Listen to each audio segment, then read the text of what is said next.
നാരായണം നമസ്കൃത്യ നരം ചൈവ നരോത്തമം ദേവീം സരസ്വതീം വ്യാസം തതോ ജയമുദീരയേത്.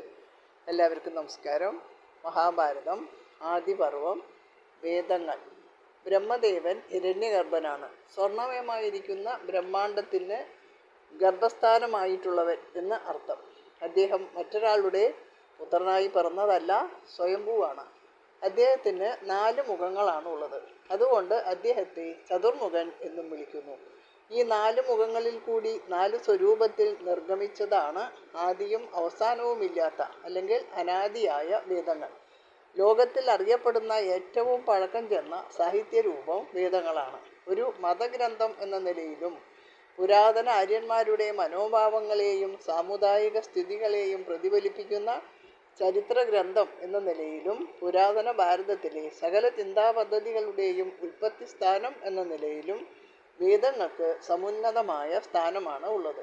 വേദങ്ങൾ പ്രപഞ്ചത്തിൻ്റെ പരമജ്ഞാന സമുച്ചയങ്ങളാണ്. ആകയാൽ ലോകത്തിലുള്ള ഏത് പ്രശ്നങ്ങളുടെ തീർപ്പിനും അവസാനമായിട്ടുള്ള പ്രമാണം വേദങ്ങളാണ് എന്ന് വന്നു. വേദങ്ങളിൽ എല്ലാം കൂടി 1,00,000 മന്ത്രങ്ങളാണ് ഉള്ളത്. ഇവ ആദ്യകാലത്ത് കെട്ടുപണഞ്ഞ് കൂടിക്കുഴഞ്ഞാണ് കിടന്നിരുന്നത്. തന്മൂലം വേദങ്ങൾ ഉദ്ഘോഷിക്കുന്ന അദ്വിതീയ ജ്ഞാനം അറിയാൻ വിഷമമായി തീർന്നു. ആകയാൽ സാമാന്യ ജനങ്ങൾക്ക് വേദങ്ങൾ ഉപയോഗശൂന്യങ്ങളായി. പ്രഭാവശാലിയായ കൃഷ്ണദ്വൈപായനൻ ഈ അവസ്ഥയ്ക്ക് അറുതി വരുത്തി. അദ്ദേഹം വേദങ്ങളെ 4 തിരിച്ച് പകർത്തി എഴുതി. ഋഗ്, യജുസ്, സാമം, അഥർവം എന്നിവയാണ് 4 വേദങ്ങൾ. സാധാരണക്കാർക്ക് പോലും മനസ്സിലാകുന്ന രീതിയിലാണ് ദ്വൈപായനൻ ഈ കൃത്യം നിർവഹിച്ചത്. അങ്ങനെയാണ് ദ്വൈപായനൻ വേദവ്യാസനായത്. മനുഷ്യ സാധാരണമല്ല ഈ പ്രവൃത്തി. അതിനാൽ അദ്ദേഹത്തെ ഈശ്വരാവതാരമായി കീർത്തിക്കുന്നു. ഇനി ഉപനിഷത്തുക്കൾ. പിന്നീട് പല കാലങ്ങളിലും പല ദേശങ്ങളിലുമായി പല പല ഋഷിവര്യന്മാർ വേദങ്ങളുടെ ഗൂഢാർത്ഥങ്ങൾ കൂടി വെളിപ്പെടുത്തുന്ന വ്യാഖ്യാന ഗ്രന്ഥങ്ങൾ തയ്യാറാക്കി. ഇവയാണ് ഉപനിഷത്തുക്കൾ എന്ന് അറിയപ്പെടുന്നത്. വേദങ്ങൾ 4 ഉള്ളൂ, പക്ഷെ 1200ഓളം ഉപനിഷത്തുകൾ ഉണ്ടത്രേ. ഇവയിൽ ഈശാവാസ്യം, കേനം, ഖഡം, പ്രശ്നം, മുണ്ടകം, മാണ്ഡൂക്യം, തൈത്തരീയം, ഐതരേയം, ഛാന്തോഗ്യം, ബൃഹദാരണ്യം എന്നിങ്ങനെ 10 പ്രധാനമായിട്ടുള്ളത്. ഈ 10 ഉപനിഷത്തുക്കളും ചേർന്ന് വേദാന്ത ശാസ്ത്രം എന്ന പേരിൽ അറിയപ്പെടുന്നു. ഉപനിഷത്തുകളിലെ മന്ത്രങ്ങളുടെ അർത്ഥം ജനങ്ങൾക്ക് തെറ്റിദ്ധാരണയ്ക്കും വാദപ്രതിവാദത്തിനും ഇടം നൽകുന്നവയായിരുന്നു. അതുകൊണ്ട് ആ മന്ത്രങ്ങൾക്ക് അർത്ഥനിശ്ചയം വരുത്തണം എന്ന ഉദ്ദേശത്തോടെ വ്യാസൻ ബ്രഹ്മസൂത്രം എന്ന തത്വനിർണയ ശാസ്ത്രം രചിച്ചു. എങ്കിലും വ്യാസന് തൃപ്തി വന്നില്ല. വേദങ്ങളുടെ അർത്ഥവും ഉപനിഷത്തുക്കളുടെ തത്വവും സാധാരണക്കാരൻ കൂടുതൽ വ്യക്തമായി മനസ്സിലാക്കുന്നതിനുള്ള വഴി എന്താണ് എന്ന് അദ്ദേഹം ആലോചിച്ചു. അതിൻ്റെ ഫലമായി അദ്ദേഹം പുരാണങ്ങൾ രചിച്ചു.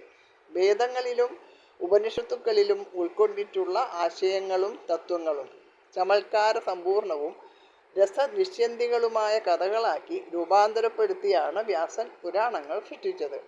കേൾവിക്കാർക്കും വായനക്കാർക്കും ഈ കഥകൾ ആകർഷണീയങ്ങളായി തോന്നി. ഈ കഥകളുടെ സാരാംശങ്ങൾ ഗ്രഹിച്ച് സാധാരണക്കാരന് പോലും ബ്രഹ്മജ്ഞാനം കൈവരിക്കാൻ കഴിയണം എന്നായിരുന്നു അദ്ദേഹത്തിൻ്റെ ലക്ഷ്യം. ആ ലക്ഷ്യത്തെ മുൻനിർത്തി അദ്ദേഹം പുരാണങ്ങളിൽ കൂടി ജ്ഞാനോപദേശം നൽകി. അദ്ദേഹത്തിൻ്റെ ശ്രമത്തിന് ഫലവുമുണ്ടായി. ആർഷഭാരതത്തിൻ്റെ അസ്ഥിവാരങ്ങളാണ് ഇതിഹാസ പുരാണങ്ങൾ. അതിൻ്റെ കർത്താവ് എന്ന നിലയിൽ വേദവ്യാസൻ ഋഷീശ്വരന്മാരിൽ അഗ്രഗണ്യനായി. ഋഷി, ജീവൻ മുക്തൻ, പ്രവാചകൻ, സന്മാർഗദർശി, ധർമ്മപ്രതിഷ്ഠാപകൻ എന്നീ വിവിധ നിലകളിൽ സമാരാധ്യനാണ് വേദവ്യാസനായ കൃഷ്ണദ്വൈപായനൻ. ഇദ്ദേഹത്തിന് ബാദരായണൻ എന്നുകൂടി പേരുണ്ട്. ലോകാചാര്യനായ വേദവ്യാസൻ്റെ നിസ്വാർത്ഥവും ത്യാഗപൂർണവുമായ സേവനത്തെ മാനിക്കുന്നതിനു വേണ്ടി പ്രാചീന കാലത്തെ ജനസമൂഹം ആണ്ടിലൊരിക്കൽ ഗുരുപൂർണിമ അഥവാ വ്യാസജയന്തി ആചരിച്ചു വരുന്നു. സന്യാസിമാർ അന്നു മുതൽക്ക് ചാതുർമാസ്യം ആചരിക്കുന്നു. മിഥുനം പകുതി മുതൽ കർക്കിടകം പകുതി വരെയുള്ള ഒരു മാസമാണ് ആഷാഢമാസം. ആഷാഢമാസത്തിലെ വെളുത്ത വാവുനാളാണ് ഗുരുപൂർണിമ. ഇന്നും അത് ഭാരതീയർ ആചരിച്ചു വരുന്നു. ബാക്കി ഭാഗങ്ങൾ നാളെ നോക്കാം. എല്ലാവർക്കും നമസ്കാരം. ഹരേ രാമ രാമ രാമ ഹരേ ഹരേ, ഹരേ കൃഷ്ണ കൃഷ്ണ കൃഷ്ണ ഹരേ ഹരേ.